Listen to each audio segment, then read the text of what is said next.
Bonjour, dans cette vidéo, on va regarder une lame d'une plaque motrice ou jonction neuromusculaire. C'est-à-dire que c'est la partie qui fait la jonction entre le système nerveux, qui transmet ces informations sous forme d'une fréquence de potentiel d'action, et la cellule musculaire, qui va se contracter en réponse à l'activité de ces fibres nerveuses.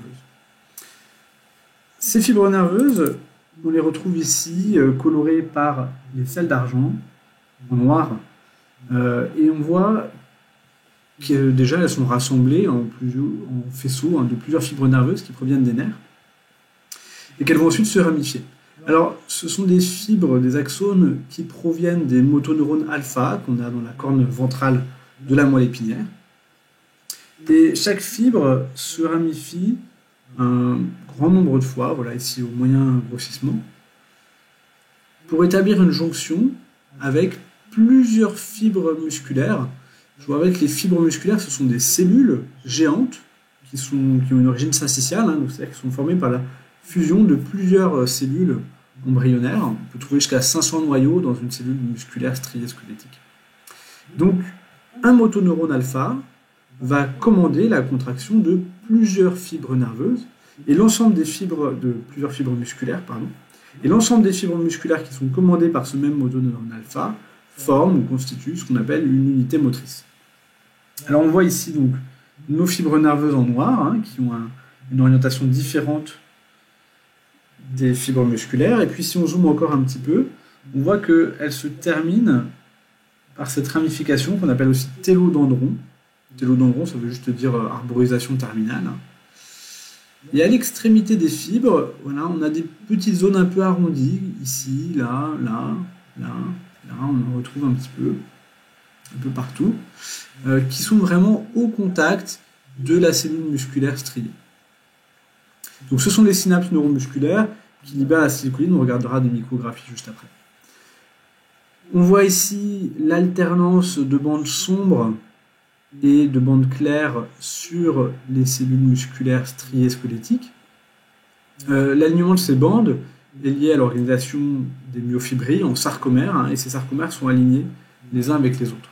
Donc chaque bande sombre, une bande A, est riche en myosine, et les bandes claires, ou bandes I, sont plutôt riches en actine. On termine avec quelques micrographies qui nous montrent ici tout d'abord la jonction neuromusculaire en microscopie électronique à transmission. On retrouve ici donc le bouton synaptique de la fibre motrice du motoneurone alpha avec des mitochondries et puis chaque petit point ici qui correspond aux vésicules d'exocytose. Le sarcolème, c'est-à-dire la membrane et la lame basale de la cellule musculaire qui est fortement ondulée. C'est au niveau de ce sarcolème qu'on aura les récepteurs nicotiniques à l'acétylcholine qui permettent donc de recevoir l'acétylcholine qui est arrivée par exocytose. Et puis en dessous, on a la cellule musculaire elle-même avec son sarcoplasme riche en mitochondries et les myofibrilles qu'on a ici en couple. Juste en dessous, ici, je vous ai remis une petite micrographie électronique à transmission, toujours, du sarcomère, où on retrouve les sarcomères qui sont délimités de chaque côté par des stries Z. Au centre, une partie plus électron-dense qui correspond à la bande A, riche en myosine. Et sur les côtés, deux demi-bandes I qui vont constituer le sarcomère, donc une ici et une ici, qui elles vont contenir l'actine et la titine également. Parmi les éléments fonctionnels, on retrouve des mitochondries ici, et puis ces structures-là, qui sont composées de 3 éléments. Au centre, le tubule T, qui correspond à une invagination du sarcolème, et puis sur les côtés, 2 citernes terminales du réticulum sarcoplasmique, qui sont impliquées dans la libération de calcium au moment du couplage excitation-contraction. Donc au final, on a ici une structure qui nous montre bien comment on transforme un influx nerveux, la fréquence de potentiel d'action, en une libération de neuromédiateurs, l'acétylcholine, qui va générer à son tour un potentiel d'action dans la cellule musculaire.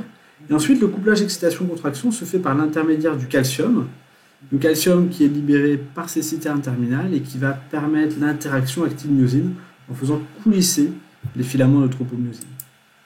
Voilà, c'est ce que nous montre au final donc cette lame.